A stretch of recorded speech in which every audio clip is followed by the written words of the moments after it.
Más médicos cubanos a México. Andrés Manuel López Obrador anunció la contratación de 2.700 más, con lo que se llegará a 3.650 trabajadores de la salud en el Sistema de Salud Público Nacional de la isla.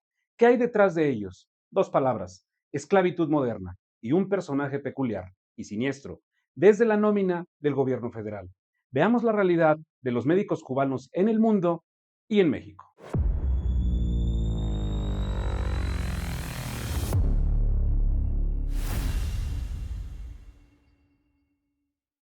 Según una investigación de la organización de Prisoners Defenders, las primeras denuncias comenzaron el 5 de agosto del 2010, cuando la revista British Medical Journal publicó un artículo denunciando las misiones médicas cubanas en Portugal como una nueva forma de esclavitud. Como una ironía, el día que Andrés Manuel López Obrador tomó protesta como presidente de México, en Brasil explotaba el problema. Un grupo de médicos cubanos anunciaba que realizaría una demanda contra la Organización Panamericana de la Salud, organismo al que acusaban de utilizarlos como esclavos en misiones en Brasil. Sam Dubin, un abogado de Miami que representó a 4 médicos cubanos que desertaron, dijo que la demanda alegaba que la OPS supervisó y se benefició de un esquema ilegal bajo el cual los trabajadores de la salud cubanos tenían que trabajar en condiciones que violan las leyes internacionales contra el trabajo forzado. En total, eran 15.000 médicos cubanos que además aseguraban que la OPS se había embolsado 75 millones de dólares por el programa en el que participaban, llamado Más Médicos en portugués. Pero López Obrador ya había tomado la decisión desde que comenzó el gobierno de transición. De acuerdo con los medios cubanos y brasileños Cubanet y Estado, durante los meses de transición, el equipo de López Obrador negoció con las autoridades de Cuba para recibir hasta 3.000 médicos en lo que sería una adaptación del programa Más Médicos de Brasil. Sí, el que acabamos de mencionar, cuyas condiciones violaban las leyes internacionales contra el trabajo forzado.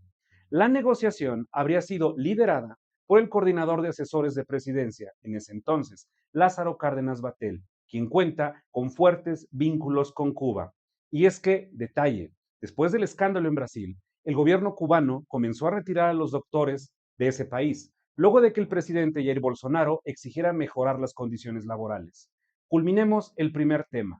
¿Qué pasó con la demanda de esos 15.000 médicos en Brasil? El 8 de mayo del 2019, Prisoners Defenders inició una denuncia y la Organización de las Naciones Unidas comenzó las investigaciones de las misiones médicas que comenzaron desde 1963 y que para ese año tenían 30.000 trabajadores en 67 países. Había datos importantes. Si bien la participación de los médicos cubanos es voluntaria, muchos temen represalias por parte del gobierno de Cuba si no participan. ¿Cómo es el esquema de pago? El trabajador, el médico, debe devolver al gobierno de Cuba un porcentaje de entre el 75 y 90% de su salario mensual. Se comprobó que los médicos trabajaban 48 horas por semana, más 16 adicionales de guardia, lo cual aumenta a 64 horas semanales, muchas veces incluyendo sábados y domingos. El exceso de horas trabajadas ilustra la explotación laboral a la cual estarían sometidos los médicos cubanos en el exterior, explica un documento firmado por Urmila Bula, relator especial de la ONU y dirigida al gobierno de Cuba. El documento explica que los médicos cubanos siempre están bajo vigilancia del gobierno de Cuba y si hay algún desertor, pueden ingresar a la cárcel de 3 a 8 años. Si alguien abandona la misión, no puede regresar a la isla por 8 años. El 6 de enero del 2020, Human Rights Foundation afirmó que las misiones médicas son una forma moderna de esclavitud. Nada de esto, de lo que acaba de escuchar, le importó al gobierno de López Obrador, pues comenzó a contratar el servicio de médicos cubanos. Los primeros 10 médicos comenzaron a llegar en abril del 2020, supuestamente para apoyar a México en el tratamiento de la pandemia, que por cierto, lo sabemos, fue desastrosa. Y viene lo más increíble. Con los médicos cubanos llegó un personaje a México, Joaquín Felipe Molina Leza, el operador de las misiones médicas cubanas en Brasil, Más Médicos.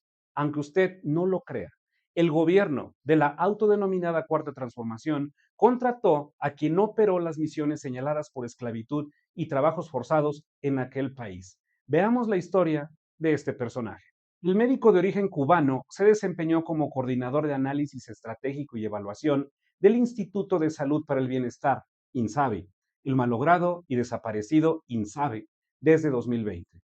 En el organigrama de la dependencia fue el cargo más cercano al director Juan Antonio Ferrer Aguilar, quien, por cierto, no tenía experiencia médica, pues trabajó durante 4 años en el Instituto Nacional de Antropología e Historia.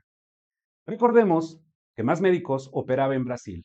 Un total de 15,000 médicos viajaron a ese país y entre la Organización Panamericana de la Salud, OPS, y el gobierno de Cuba, lo comentamos, retuvieron el 90% de los salarios de los médicos. El programa manejó un presupuesto de 2.564 millones de dólares. Los responsables de este programa en Brasil fueron Heidi B. Jiménez, representante legal de la OPS, Carissa Etienne, directora de la organización, y el dentista y médico Joaquín Felipe Molina Leza.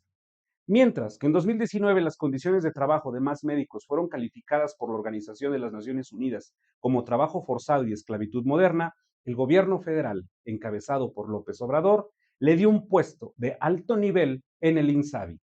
En su puesto en la Administración Pública Mexicana fue de bajo perfil y solo participaba en algunos eventos de la dependencia. Pero la trama no se detiene ahí.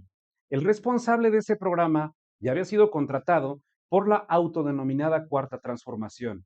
Pero todavía hay más sobre este dentista y este médico cubano. Según el editorialista Raúl Trejo del Arbre, en un artículo de la Crónica, Molina Leza es esposo de Nadine Gassman, actual directora del Instituto Nacional de las Mujeres. Ella fue propuesta por el gobierno mexicano para dirigir la Organización Panamericana de la Salud. Sin embargo, enfrentó un conflicto de intereses debido a la denuncia de médicos cubanos en contra de su marido y de la misma OPS en Brasil.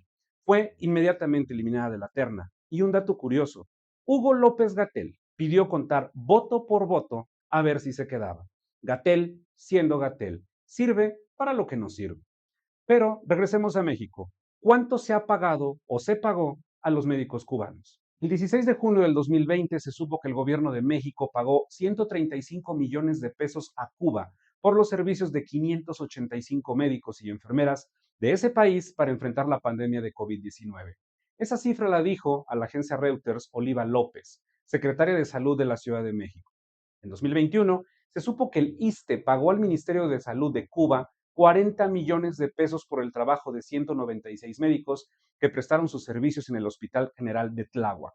La molestia no se hizo esperar. Entre médicos mexicanos quienes expresaron que sus homólogos de la isla no estaban preparados para atender a ese tipo de pacientes y que algunos nacionales, médicos nacionales, llevan hasta 2 meses sin recibir su salario, que solo trabajaban 3 horas los cubanos y que para qué traerlos a México si hay galenos mexicanos. Las quejas de este programa seguían a nivel internacional. El 9 de junio del 2021, el Parlamento Europeo votó a favor de la condena de la esclavitud en las misiones de trabajo en el exterior de Cuba, incluyendo los médicos, según la resolución 2021-2745.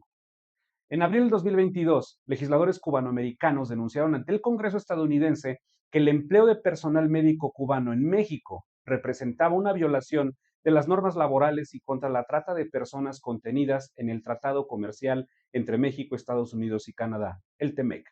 En julio del 2023, Human Rights Watch sacó un nuevo informe que decía que Cuba regula incluso los aspectos más triviales de la vida de los médicos cubanos que participan en las misiones, de manera que vulneran sus derechos. Se considera ante ellos infracciones en la disciplina mantener relaciones con cualquier persona cuya conducta no esté acorde con los principios y valores de la sociedad cubana. El presidente de México, hasta el momento, nunca se ha pronunciado respecto de las acusaciones sobre esclavitud moderna y trabajos forzados. Eso sí, calificó de retrógrados a los que se opusieron a la contratación de médicos cubanos en territorio nacional y que todo era, ¿qué cree usted?, culpa de los gobiernos anteriores. Escúchelo. Los médicos cubanos ya han estado ayudándonos cuando el COVID, les agradecemos muchísimo. Y la verdad es una vileza el que por cuestiones políticas, ideológicas, por conservadurismo, por una forma retrógrada de pensar, se descalifique. En 2023, con el argumento de que es información de seguridad nacional que hasta podría menoscabar la conducción de las relaciones internacionales con Cuba, el gobierno federal reservó por 5 años los montos pagados a los galenos cubanos. Los médicos siguen llegando. Claudia Sheinbaum, presidenta electa, ya aseguró que piensa seguir con el programa. Pregunta: ¿ni ella ni su jefe eterno se han enterado de los antecedentes de este programa que ha sido calificado a nivel mundial como esclavitud moderna? En la exportación de los galenos de Cuba no se ve una preocupación por la salud. Se ve una continuación de una ideología que muestra cómo la autodenominada Cuarta Transformación es amigo de un dictador llamado Miguel Díaz-Canel, presidente de Cuba, quien además no solo es camarada, le damos el dinero de todos los mexicanos.